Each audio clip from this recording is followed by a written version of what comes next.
Okay, welcome. This is WrestleMan90. This is my video about Bound for Glory's main event featuring Mr. Anderson, Kurt Angle, and Jeff Hardy for the TNA World Heavyweight Championship and TNA Impact, the October 14th edition.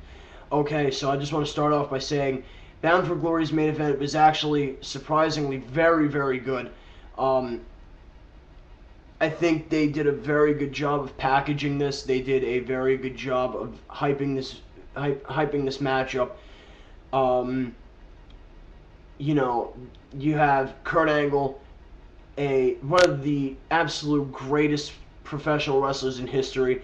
Then you have Mr. Anderson, who's charismatic, has a lot of fan support, and a very talented wrestler. Then you have Jeff Hardy, one-time WWE champion, two-time World Heavyweight champion, a list of credentials from WWE. So now I'm going to break down the main event for you.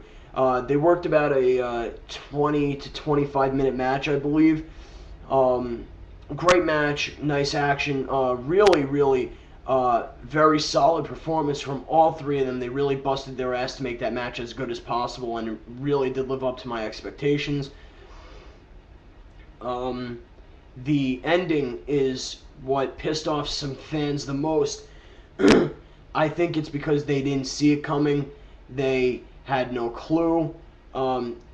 If you do know what I'm talking about, they were revealed being Hulk Hogan, Eric Bischoff, Jeff Hardy, Jeff Jarrett, and Abyss as they on Bound for Glory. It results in Jeff Hardy winning the TNA Heavyweight Championship and Jeff Hardy turning heel. I actually like the idea of Jeff Hardy being heel. I've always liked Jeff Hardy. I've been a Jeff Hardy fan since I first saw him wrestle.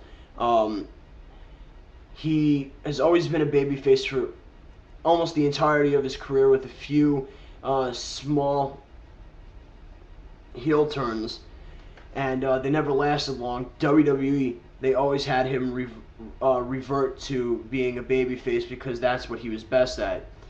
Hardy's never really had great mic work. Always solid in the ring. I think one of the most solid in-ring performers. Entertaining. Brings a lot of fan support. Obviously, he's one of the most over guys in professional wrestling history. Now, on to turning Jeff Hardy heel, why I think it was a good idea. I think it was a good idea because many people were led to believe that Kurt Angle was walking out of Bound for Glory as the TNA Heavyweight Champion. Because, as some of us internet wrestling fans like myself, Kurt Angle announced on Twitter that he signed a one-year contract extension with TNA, and he said, as long as they put the title around my waist. Now, everybody was led to believe that Kurt Angle only signed the contract so he can get the TNA Heavyweight Championship back around him, around his waist. So a lot of people were led to believe that, Angle is walking out of Bound for Glory as TNA Heavyweight Champion. TNA pulled a huge swerve by having Jeff Hardy turn heel and go over Anderson and become TNA Heavyweight Champion. And the reason why I like it is because I've always wondered what Jeff Hardy would be like as a world champion and being heel at the same time. Would Hardy have enough to carry the company and have good feuds? Do I think that he will have the championship longer than 6 months? Maybe. It really depends on how good he becomes as a heel, whether he could be the top heel in TNA. It's all just a matter of, there's really a fine line between success and failure with Jeff Hardy being a heel. Jeff Hardy needs to break away from what he is known for. Jeff Hardy has to break away from, playing by the rules. Jeff Hardy needs to become more ruthless, more vicious. Jeff Hardy really needs to, prove himself as the top heel in TNA.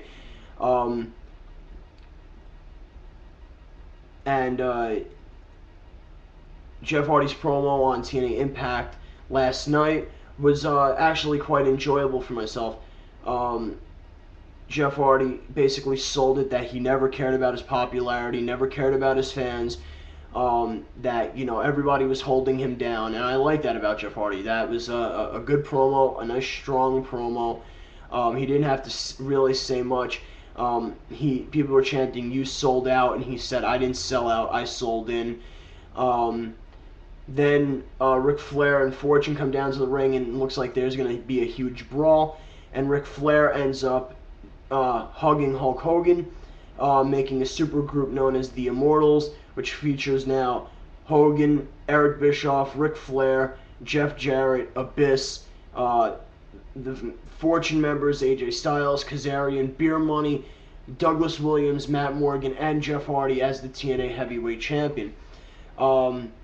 Now I think what you're going to see in the next couple of months is people like the Pope and Kurt Angle and Mr.Anderson and RVD and EV 2.0, all the faces, they're going to try and stop the Immortals, and it's going to be a huge feud. And now you saw last night on TNA Impact, Kevin Nash and Sting say for once it's not about the money and that they're just walking away. I think that over the next couple of months, it'll look like the Immortals are going to take over TNA completely, and then you're going to have a big return for Nash and Sting to get them, really far over as faces. As far as the Dixie Carter storyline is going, I think it was funny that Hulk Hogan called her a piece of trash and told her to get out. I think it was. I always knew that there was something about that pink slip from 2 weeks ago on Impact. I knew that there was going to be a swerve coming. I just didn't know it was going to be Hardy, and then Bischoff and Hogan taking over the company. But really, I'm just going to wrap this video up soon. I just wanted to get my thoughts out there. Hardy being turned heel is a good thing. For any Jeff Hardy fans that are true Jeff Hardy fans, they'll support him as a heel or as a face, whichever he may be in the future. I commend Jeff Hardy on trying something different, which means being heel, because he's been babyface for so long, almost his entire career. So, congratulations to Jeff Hardy on winning the TNA Heavyweight Championship, and congratulations to TNA for finally getting me interested in their programming, where it's going to last more than a week at a time. So thank you, TNA, and congratulations to Jeff Hardy for having a great match at Bound for Glory and becoming TNA Heavyweight Champion. This is WrestleMan 90. Catch you later.